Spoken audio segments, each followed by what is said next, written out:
या मालिकेच्या आजच्या भागात आपण पाहणार आहोत अधिपती रव्यासोबत चहा पित असतो, पण त्याला एवढा चहा पिताना बघून रव्या म्हणतो की धाकटे सरकार इतका चहा पिऊ नका. पण ते ऐकून अधिपती म्हणतो की आता तू काय माझी बायको बनू नको. आणि त्यावर रव्या म्हणतो की मी बायको बनत नाहीये, पण मी वहिनींना मात्र नक्कीच जाऊन सांगेल.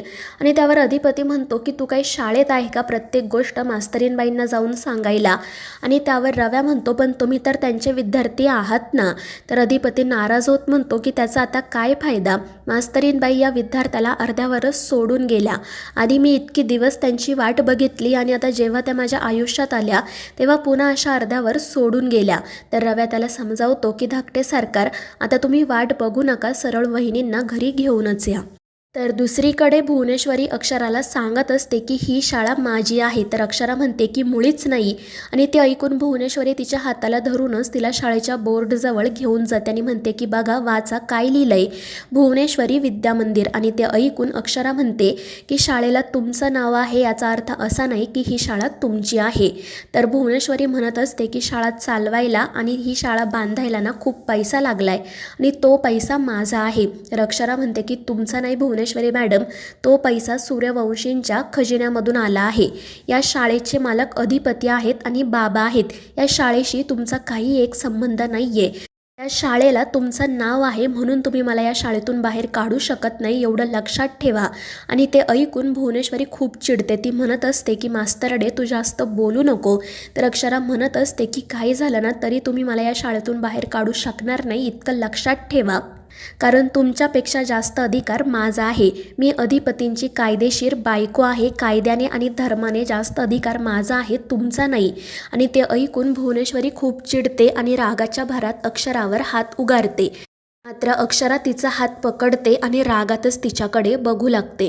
दुसरीकडे अधिपती अक्षराला कॉल करू की नको याचा विचार करत असतो. तो मनाशी म्हणत असतो की मास्तरीनबाईंनी सुद्धा मला कॉल केला नाही. त्यांना खरंच माझ्याशी बोलायचं आहे की नाही काय माहीत. पण आता जास्त ताणायला नको, कारण त्यांच्या आईबाबांच्या चेहऱ्यावरचं टेन्शन काही मला बघवत नाही. मीच त्यांना फोन करतो. तर दुसरीकडे अक्षरा भुवनेश्वरीला म्हणत असते की भुवनेश्वरी मॅडम माझ्यावर हात उगारायचा नाही, कारण मी अधिपतींची बायको आहे, सूर्यवंशींची सून आहे आणि या शाळेतील एक रिस्पेक्टेड शिक्षिका आहे. पण ते ऐकून भुवनेश्वरी म्हणते की कशाचा रिस्पेक्ट. आणि त्यावर अक्षरा म्हणते की अशुद्ध बोलू नका, कारण तुम्हाला व्यवस्थितपणे शुद्ध बोलता येतं हे माहिती आहे मला, त्यामुळे उगाच ही नाटकं करू नका. तर भुवनेश्वरी म्हणत असते की हो मान्य आहे ना, येतं मला शुद्ध बोलता, पण मी बोलणार नाही, माझी मर्जी. आणि त्यावर अक्षरा म्हणते की तुमचीच मर्जी आहे, तुम्हाला जसं वागायचं आहे तसं वागा, पण एक गोष्ट लक्षात ठेवा, तुम्ही काही केलं ना तरी तुमची इच्छा पूर्ण होणार नाही. कारण या शाळेची संकल्पना माझ्या सासऱ्यांची आहे. या शाळेचे मालक अधिपती आहेत, त्यामुळे तुम्ही कितीही प्रयत्न केले ना तरी तुम्ही मला या शाळेतून बाहेर काढू शकत नाही. आणि ते ऐकून भुवनेश्वरी हसतच म्हणते की तुम्हाला अजून तर आमची पॉवर कळलेलीच नाही आहे, त्यामुळे ना तुम्ही असं बोलताय. आणि कृपा करा तुमचं हे ज्ञान ना विद्यार्थ्यांसमोर पाजाळा, माझ्यासमोर नाही. आणि ते ऐकून अक्षरा तेथून जाण्यासाठी निघते. तर भुवनेश्वरी म्हणत असते की कुठे निघालात. तर अक्षरा म्हणते की तुम्हीच सांगितलं ना विद्यार्थ्यांपुढे जाऊन बोला. तर भुवनेश्वरी म्हणते की माझं बोलणं अजून पूर्ण झालेलं नाहीये. तर अक्षरा म्हणते की मॅडम तुमचं बोलणं ना कधी पूर्ण होतच नाही. आणि ते ऐकून भुवनेश्वरीला तर खूपच राग येतो. आणि मग त्यानंतर त्या दोघींचा पुन्हा वाद सुरू होतो. अक्षरा म्हणत असते की भुवनेश्वरी मॅडम, तुम्ही जे काही बाबांना फसवून लग्नाचं नाटक केलं ना त्यामुळे आपलं घर अपवित्र झाले, हे लक्षात ठेवा. तर भुवनेश्वरी म्हणत असते की माझ्यामुळे ते घर अपवित्र झाले म्हटल्यावर आता माझ्यामुळे ही शाळासुद्धा अपवित्रच झाली असणार ना. मग इथे तुम्ही विद्यादानाचं काम कसं करणार. त्यापेक्षा तुम्ही या शाळेतून बाहेर पडा, इथून निघून जा. आणि ते ऐकून अक्षरा आश्चर्यानेच तिच्याकडे बघू लागते. दुसरीकडे अधिपती अक्षराला कॉल करू की नको याचाच विचार करत असतो. आणि मग त्याला अक्षराचं बोलणं आठवतं आणि तो ठरवतो की प्रेम महत्त्वाचं आहे, इगो नाही. त्यामुळे मी स्वतः मास्तरीनबाईंना कॉल करतो.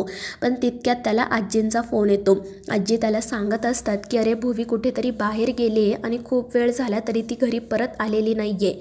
ते ऐकून अधिपती काळजीत पडतो. तो आजींना म्हणतो की काळजी करू नको, कदाचित त्या मंदिरात गेल्या असतील. आम्ही जाऊन बघतो, तू काळजी करू नको. आणि त्यावर आजी हो म्हणतात.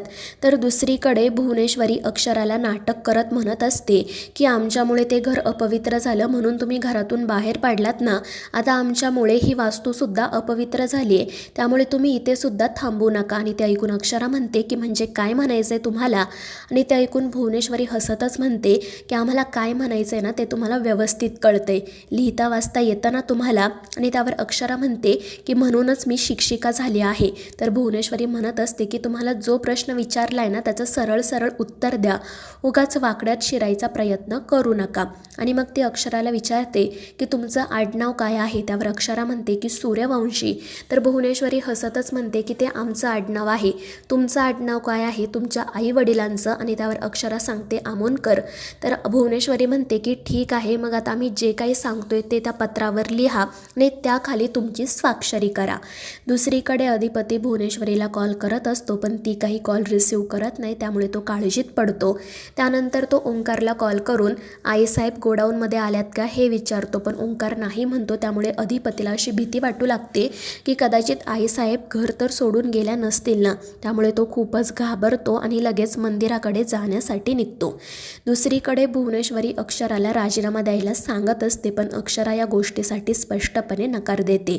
ती म्हणत असते की भुवनेश्वरी मॅडम, तुम्ही विसरताय का, लग्नाआधीसुद्धा तुम्ही मला या शाळेतून बाहेर काढू शकला नव्हता आणि आतासुद्धा तुम्ही मला इथून बाहेर काढू शकणार नाही. तर भुवनेश्वरी तिला असं म्हणते की तुम्हाला आम्ही प्रेमाने सांगतोय तर राजीनामा द्या आणि या शाळेतून बाहेर पडा.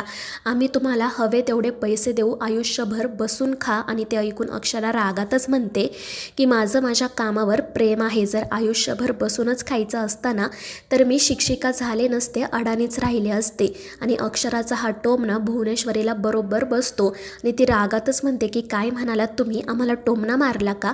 तर अक्षरा म्हणते की मी जे काही बोलले ना ते तुम्हाला बरोबर कळलंय, आता ते तुम्हाला कसं घ्यायचं आहे हा तुमचा प्रश्न आहे, पण आयुष्यभर मी बसून खाणार नाही आणि काही झालं ना तरी मी राजीनामा देणार नाही.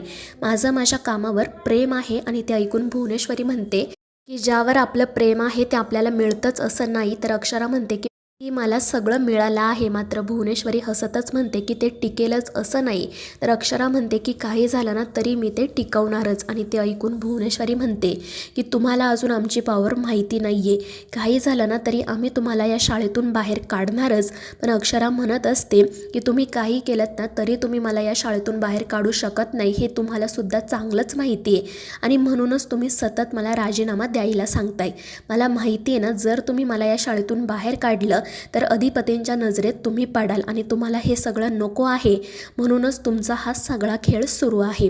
दुसरीकडे अधिपती मंदिरात जातो, पण तिथे सुद्धा त्याला भुवनेश्वरी काही भेटत नाही. त्यामुळे तो घाबरतो आणि मग तो लगेच शाळेकडे जाण्यासाठी निघतो. तितक्यात त्याला आजींचा सुद्धा कॉल येतो, त्यासुद्धा काळजीत असतात.